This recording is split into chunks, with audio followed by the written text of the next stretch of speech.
Welcome to Honeybee. Don't forget to like, subscribe, and hit the bell. Real stories of love, lies, and betrayal, where every truth stings. Let's begin.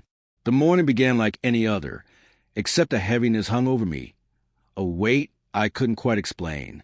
My daughter, Emily, was buzzing with excitement over her upcoming wedding. I should have been thrilled, but the joy I felt was fractured by the memories of the life I had lost, the betrayal, the lies, and the man who had invaded my marriage. It had been years since I discovered my wife Laura's secret, a man I once trusted as a friend, now the reason for sleepless nights, arguments, and ultimately the destruction of my family. I had tried to move on, focusing on my daughter, trying to shield her from the darkness that had swallowed our home. But now, the past was creeping back in. The first hint of trouble came in the form of an invitation.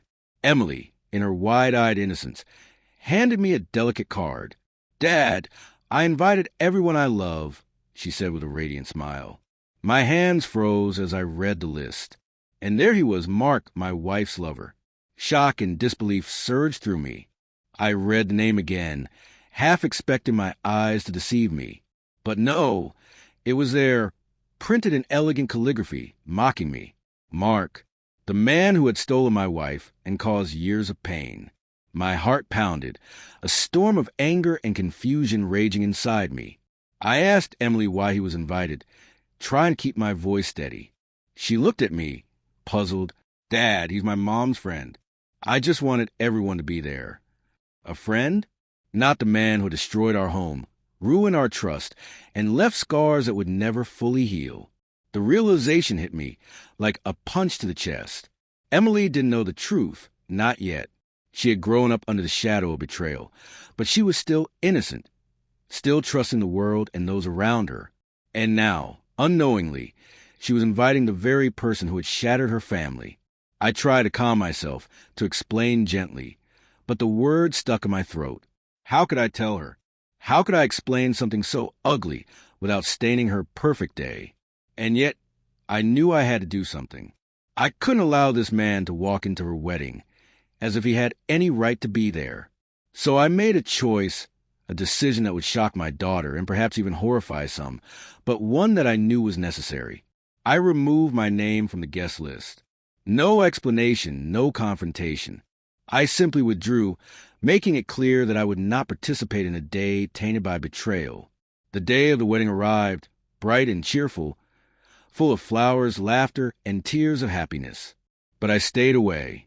I watched from a distance as my daughter walked down the aisle, radiant in her gown, oblivious of the storm that had been brewing beneath her smile.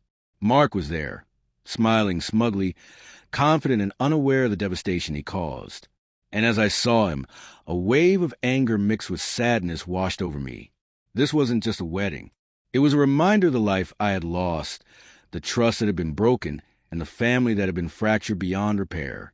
I realized something in that moment. My absence was my statement. I didn't need to yell, argue, or explain. My absence spoke louder than words ever could. It was my refusal to condone betrayal, my silent protest against a man who had no right to be in that room, and a reminder to Emily that some lines should never be crossed, even by those we love. As the ceremony ended and Emily and her new husband shared their first dance, I slipped away, my heart heavy but resolute. I had protected myself, my dignity, and in some small way, the memory of the family I had once tried to hold together. The weeks that followed were a strange mix of relief and regret. I had made a choice, but the silence that followed my absence echoed louder than I had expected. Emily didn't understand why I wasn't there. Calls went unanswered, messages unread, and I felt a pang of guilt for the pain my decision had caused her. But with time, I realized that healing didn't always come with approval. Sometimes it meant standing firm, even when those around you didn't understand.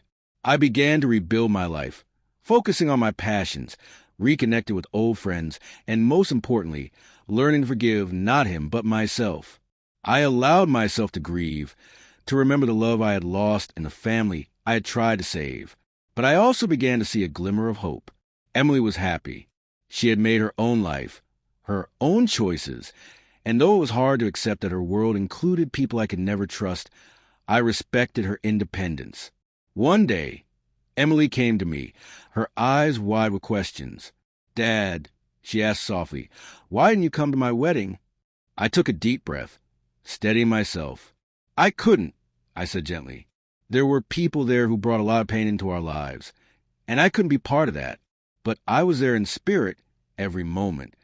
She listened, tears welling in her eyes, and for the first time I saw understanding, a seed of clarity that maybe, just maybe, she could see the truth in my absence. Over the months, our relationship grew stronger.